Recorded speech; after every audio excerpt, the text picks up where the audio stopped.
السلام علیکم، میرا نام مبشر لقمان ہے اور آپ دیکھ رہے ہیں مبشر لقمان یوٹیوب چینل۔ یاد کریں میں نے اسی وی لاگ میں، یعنی یہیں پہ وی لاگ کرتے ہوئے اسی چینل پہ 15 دن پہلے آپ کو بتایا تھا کہ 10 فروری سے معاملات بڑے گرم ہو جائیں گے اور 10 فروری کو چیزیں ہیٹ اپ ہونا شروع ہو جائیں گی اور حکومت کے لیے بڑی مشکلیں پیدا ہونا شروع ہو جائیں گی۔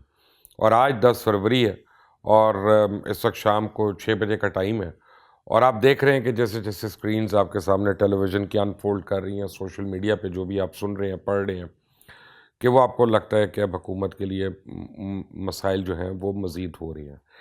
لیکن جو آپ ابھی دیکھ رہے ہیں یہ کچھ بھی نہیں، یہ آنے والے مسائل کا آپ سمجھیں دس از ٹپ آف دی آئس برگ، یہ بالکل شروعات ہیں ابھی اس کی۔ جو کل وکیلوں کا اور پرسوں احتجاج ہوا اور اسلام آباد ہائی کورٹ میں، وہ میں نے اس میں شامل نہیں کیا تھا۔ وہ ایک الگ سے ایک تیر آ رہا ہے اڑتا ہوا کہیں اور سے جا رہا ہے اور حکومت اس سے الگ رہنے کی کوشش کر رہی ہے کہ کسی طرح ہم اس کے بیچ میں نہ آئیں۔ لیکن بہرحال وہ بھی ایک توجہ طلب مسئلہ ہے، کیونکہ خاص طور پہ جب بارز جو ہیں، سپریم کورٹ بار ہے، پنجاب بار ہے، لاہور بار ہے، ہائی کورٹ بار ہے، یہ ساری ایسوسیشنز اگر آپس میں متفق نہ ہوں اور یہ کہنا شروع ہو جائیں کہ جی سٹیک ہولڈرز کو اس میں شامل کریں، تو اس کا مطلب ہے کہ بہت سیریس ڈویژن ہے اور یہاں پہ لا اور قانون ڈکٹیٹ نہیں کر رہا، برادری جو ہے وہ ڈکٹیٹ کر رہی ہے۔ تو قانون کی تو دھجیاں اڑنے والی ہیں، یہ تو ہم دیکھ رہے ہیں، اڑ چکی ہیں۔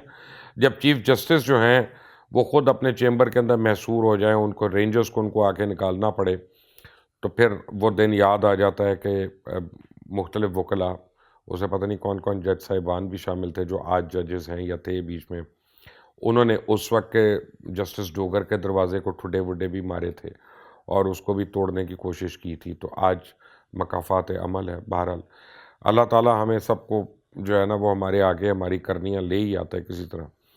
اس وقت جو ہے ڈیبیٹ چل رہی ہے، بحث چل رہی ہے، دو ایشوز کے اوپر چل رہی ہے سپریم کورٹ میں، بڑے امپورٹنٹ ہیں۔ ایک تو صدارتی الیکشنز کے اوپر ایک پٹیشن ہے، اس کے اوپر فیصلہ ہو رہا ہے اور وہ پتہ نہیں ہوتا ہے یا نہیں ہوتا۔ میرا خیال ہے اس میں زیادہ عدالت یہ کہہ سکتی ہے کہ جی پارلیمنٹ میں لے جائیں، اگر پارلیمنٹ مشترکہ طور پر 2/3 اس کو میجورٹی دے دیتی ہے تو آپ اس کو ضرور کر لیں۔ اب دوسری چیز جو ہے جو مجھے سمجھ میں آ رہی ہے وہ یہ ہے کہ سینٹ میں جو شو آف ہینڈز کا ہے، اس میں سپریم کورٹ شاید یہ کہنے پہ مجبور ہو جائے کہ اس پہ آئین خاموش ہے، کیونکہ آئین میں کوئی چیز واضح نہیں ہے اس کے بارے میں۔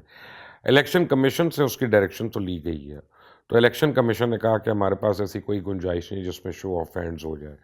تو اگر تو الیکشن کمیشن کی بات کو سپریم کورٹ کیری کرتا ہے کہ وہ ایک مجاز اتھارٹی ہے، تو پھر تو حکومت کو اس پٹیشن میں سبکی اٹھانا پڑے گی، اور اسی لیے یہ سوچتے ہوئے انہوں نے ایک آرڈیننس جو ہے اس کو جاری کیا ہوا ہے، صدارتی آرڈیننس، کہ جی بالفرض اگر سپریم کورٹ نے اس کے خلاف کوئی فیصلہ کیا تو ہم پھر آرڈیننس کے ذریعے اس کو نافذ العمل کر دیں گے۔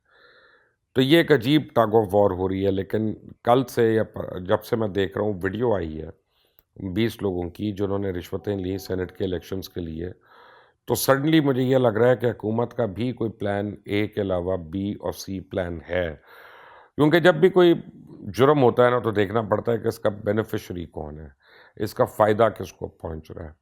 تو اب آپ خود سمجھدار ہیں کہ یہ سوچ سکتے ہیں کہ اس ویڈیو کے آنے کا، اس وقت آنے کا فائدہ کس کو ہو رہا ہے، اور یہ ویڈیو کون نکال سکتا ہے، یہ بھی ذرا سوچیں۔ اور کیا وہ پولیٹیکل شخصیت ہی ہے جس نے یہ ویڈیو نکالا، یا مبشر لقمان نے نکال دیا اور اس کو باقی لوگوں نے اس کو ری ٹویٹ کر دیا اور اس سے وہ آگے چلا؟ یہ بھی دیکھنے اور سمجھنے کی باتیں ہیں۔ لیکن اب یہ بڑا ایک سیریس ایشو ہو رہا ہے۔ عمران خان نے یہ کہہ دیا کہ اگر شو آف ہینڈز نہ ہوا تو اپوزیشن کو پسینے چھوٹ جائیں گے اور وہ روئیں گے سینٹ الیکشنز کے بعد۔ اس کا مطلب ہے ہارس ٹریڈنگ اپنے عروج پہ ہے، یعنی جہاں پہ اپوزیشن جو ہے وہ پی ٹی آئی کے امیدوار کے سپورٹرز خرید سکتی ہے، تو وہاں حکومت نے بھی اپنی تیاری کر کے بیٹھی ہوئی ہے کہ وہ بھی ان کے لوٹے بنا سکتی ہے۔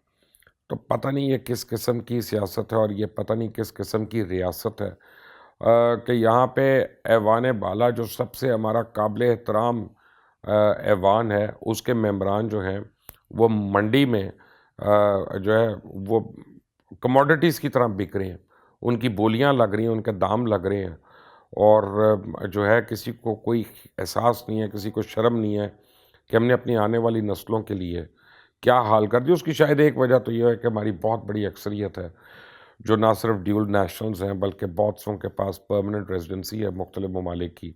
اس میں سیاستدان بھی ہیں، بیوروکریٹ بھی ہیں، جرنلسٹ بھی ہیں، اور بھی بڑے لوگ ہیں اس میں. تو آپ سمجھ سکتے ہیں کہ جب اگر میں نے بھاگ کے جانا ہے اور میں نے یو کے میں سیٹل ہو جانا ہے تو پھر میری بلا سے یہاں پہ جو مرضی قانون ہو میں تو اس وقت پیسے بناؤں اور چلا جاؤں. لیکن آپ یہ دیکھیں کہ کل جس وزیر قانون کو برطرف کیا گیا پیسے لینے کی وجہ سے، انہوں نے پریس کلب کے اندر بیٹھ کے قرآن پاک کے اوپر حلف لیا تھا کہ انہوں نے ایسا کچھ نہیں کیا. اب یعنی وہ ہمارے مجرم تو ہیں ہی ہیں لیکن وہ اللہ کے مجرم بن گئے. اب میں اس سے زیادہ سخت الفاظ نہیں کہنا چاہتا کیونکہ میں عالم یا فاضل نہیں ہوں یا مفتی نہیں ہوں، لیکن میں اتنا ضرور کہنا چاہتا ہوں کہ جب ہم قرآن پاک کی حرمت کا پاس نہ کریں اور ہمارے تمام ممبران کہ جنہوں نے بھی وہ پیسے لیے انہوں نے سب نے پتہ نہیں کس نے کس لیول پہ کہاں کی قسم کھائی، تو اس سے پتہ چلتا ہے کہ ہم اپنے دین کو، اپنے ایمان کو، ہم ان چیزوں کو کیا سمجھتے ہیں. اور یہ ہمارے لیے احادیث مبارکہ کافی ہیں جس میں کہا گیا کہ منافقین کی جو نشانی ہے وہ یہ جھوٹی قسمیں کھاتے ہیں، یہ بھی ان میں سے ایک نشانی ہے. اب یہ دیکھیں کہ یہ اگر تو وہ نشاندہی ہو گئی بھی تھی تو اس شخص کو وزیر قانون کیوں بنایا ہوا تھا؟ اور کل جب یہ آئی تو اس کے بعد اس کو ہٹنا پڑا. ایک ٹویٹ کے بعد عمران خان کی یعنی استعفیٰ اس سے لے لیا گیا. ایک عجیب سا سین ہو رہا ہے. مجھے میرے کنفرم اطلاع تھی کہ 2 دن پہلے یہ جو سرکاری ملازمین اور پینشنرز کا معاملہ یہ سیٹل ہو رہا تھا اور 3 رکنی حکومتی کمیٹی نے ان کو مذاکرات کا کہنا تھا اور کہا انہوں نے، اور مذاکرات ہوئے اور وہ مذاکرات کامیاب ہونے تھے لیکن آخری مومنٹ پہ مذاکرات فیل ہو گئے. تو جو ہم باتیں کر رہے تھے کہ بیرون ملک پیسہ جو ہے، سرمایہ، ایک بہت بڑی رقم جو ہے وہ پاکستان میں آ کے لگی ہے حکومت کے خلاف، تو آبویسلی وہ اور بھی جگہوں پہ لگ رہی ہے. وہ میڈیا میں بھی لگ رہی ہوگی، وہ پولیس میں بھی لگ رہی ہوگی کہ کوئی انپرووکڈ واٹر کیننس فائر کر رہا ہے اور کوئی لاٹھی چارج کر رہا ہے، کوئی آنسو گیس کر رہا ہے. یہ ساری چیزیں جو ہیں اشتعال دلانے کے لیے ہیں. یہ نارملائز کرنے کے لیے تو نہیں ہے کہ ایک طرف آپ مذاکرات کر رہے ہیں اور دوسری طرف رات کو آپ 7 آدمیوں کو اٹھا رہے ہوں. تو یہ بڑی بے تکی سی بات ہے. It doesn't make sense. بہرحال انہوں نے یہ مطالبہ کیا وفاقی ملازمین کے لیے نہیں، صوبائی ملازمین کے لیے بھی مل کر یہ پیکج کریں. تو اب اس میں ایک شدت آ گئی ہے.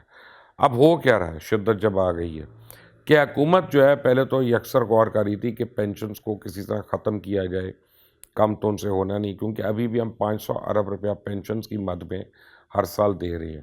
اب دوسری طرف یہ سرکاری ملازمین کہتے ہیں کہ جی ہماری تنخواہیں بھی بڑھائیں اور ہمیں پینشنز بھی زیادہ کریں، تو یعنی 30% اگر بڑھ جاتی ہیں تو وہ ہمارا جو ڈیفیسٹ ہے، جو پینشنز کا اماؤنٹ ہے، وہ 700 بلین تک پہنچ جائے گا سال کا. تو مجھے تو نہیں پتا کہ میں تو فائنینس کا آدمی نہیں ہوں کہ یہ پیسہ کہاں سے پورا ہوگا. تو کبھی اس کے لیے F9 پارک بیچنا پڑ رہا ہے یا گروی رکھنا پڑے گا، یا کبھی اسلام آباد کلب گروی رکھنا پڑے گا. تو کیوں نہ GOR میں جتنے گھر بنے ہوئے ہیں ان سب کو بیچا جائے اور ان کو کمرشل بنیادوں پہ ڈیولپ کیا جائے اس لینڈ کو. اب کہاں گیا وعدہ PTI کا کہ گورنر ہاؤسز کو انہوں نے یونیورسٹیز میں کنورٹ کرنا تھا، ان کو اب ہوٹلز میں ہی کنورٹ کر دیں. چلیں اگر یونیورسٹی نہیں بن سکتی تاکہ اس سے آپ کو آمدنی ہو. ایک نان پروڈکٹیو ہماری وہ اینٹیز ہیں، ہمارے اوپر ایک خواہ کا بوجھ ہے. اور ان سرکاری افسروں کے لیے بہرحال ہم لڑ رہے ہیں جو عوام کے تو اپنے آپ کو جواب دہ سمجھتے نہیں. ساری عمر انہوں نے عوام کو اپنے دروازوں کے باہر رکھا ہے یا ان کو آدھا گھنٹے سے زیادہ یہ نصیب نہیں ہوتے تھے. اور باتیں آپ ان کی سن لیں تو آج جو ملک کا حال ہے سب کو پتہ ہے کہ کیا ہو رہا ہے. لیکن اب انہوں نے کام کرنا چھوڑ دیا. اب انہوں نے کام کرنا چھوڑ دیا. اس کا مطلب ہے کہ آپ کی گورننس، آپ کی حکومت جو ہے وہ اب مفلوج ہونا شروع ہو گئی. اور لگتا یہ ہے کہ اس میں اتنی انوالومنٹ ہوگی، جیسے 4 تاریخ کو PDM کی اجلاس کے بعد ہی مولانا فضل الرحمان نے کہہ دیا تھا کہ وہ ان کی بھرپور حمایت کر رہے ہیں اور ان کے ساتھ شامل ہو رہے ہیں. PDM میں شامل ہر تقریباً جماعت نے حمایت میں اعلان کر دیا کہ وہ ان کے ساتھ شامل ہونے والے ہیں. تو اس کا مطلب یہ ہے کہ یہ احتجاج کم تو نہیں ہو رہا. لوگ جلتی پہ تیل بھی چھڑک رہے ہیں اور لوگ تیلی بھی لگا رہے ہیں اس کو. تو اب یہ آگ بھڑکنے والی ہے. حکومت اس کو 2 دن میں یا بالکل خراب کر سکتی ہے اور یا بالکل اس کو ریزالو بھی کر سکتی ہے. لیکن اس کے لیے ان کو اپنے سینئر سیاستدان جو ہیں ان لوگوں کو بھیجنا پڑے گا تاکہ وہ اس کو مسئلے کی سنگینی کو سمجھیں اور اس کو ایڈریس کریں. یہ جو انڈر 19 پلیئرز ہیں 2020 کھیلنے والے, ان کو جب آپ انٹرنیشنل ارینا میں ٹیسٹ میچ کھیلنے کے لیے بھیجیں گے تو جس طرح سے وہ ایکسپوز ہوں گے اسی طرح ان کے یہ ینگ ایڈوائزرز اور منسٹرز جو ہیں یہ ایکسپوز ہو رہے ہیں, اور یہ جس طرح کی پریس کانفرنسز کر رہے ہیں اس سے لوگوں کو اشتعال آ رہا ہے. یہ تو میں مانتا ہوں کہ حکومت کو ایک بہت بڑی ایڈوانٹیج ہے کہ اس کی اپوزیشن جو ہے اس کے اوپر لوگوں کا اعتبار نہیں ہے, اور لوگوں نے اس اپوزیشن کو بارہا ٹرائی کیا ہے, وہ اس حکومت کو چانس دینا چاہتے ہیں. لیکن یہ نہیں میں مانتا کہ لوگوں کے مسائل نہیں ہیں. مہنگائی ان کا مسئلہ نہیں ہے, ادویات ان کا مسئلہ نہیں ہے, صحت عامہ یا اسکولوں کی فیسیں یا بجلی کے بل بڑھتے ہوئے یہ ان کے مسئلے نہیں. یہ بہت بڑے اور سنگین مسائل ہیں اور لوگ بلک رہے ہیں, اور حکومت کے لیے ان کا سدباب کرنا کوئی اتنا مشکل کام بھی نہیں ہے.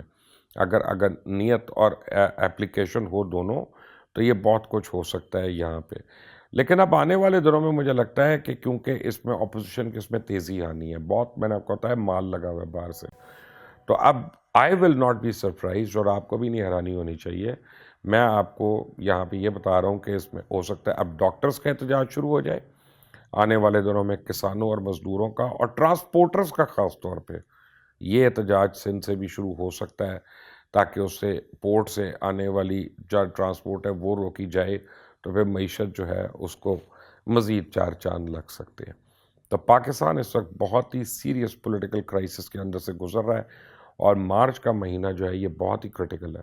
میری ایڈوائز حکومت کو یہ ہے کہ پولیٹیکل حل نکالے اور ذاتیات سے بالا تر ہو جائے, اور سینٹ میں خاص طور پہ رشوت لینے والا اور رشوت دینے والا, وہ تو اللہ تعالیٰ کا حکم ہے کہ الراشی والمرتشی کے لہما فی النار, تو لیکن رشوت دینے والا کون تھا؟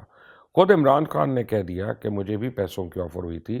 تو عمران خان اب اس ملک کے سب سے پاورفل آدمی ہیں, وہ وزیر اعظم ہیں, ان کے پاس بڑی پروٹیکشن ہے. ان کو چاہیے کہ اس ناسور کا نام پبلک کریں کہ کس نے ان کو پیسوں کی آفر کی تھی, کیونکہ اگر ہمارے آنے والے یا بننے والے پرائم منسٹر کو کوئی آفر کر سکتا ہے تو پتہ چلتا ہے کہ اس ملک میں کس کو وہ کیا سمجھتا ہے, اور کسی کی کوئی حیثیت نہیں اس کے آگے.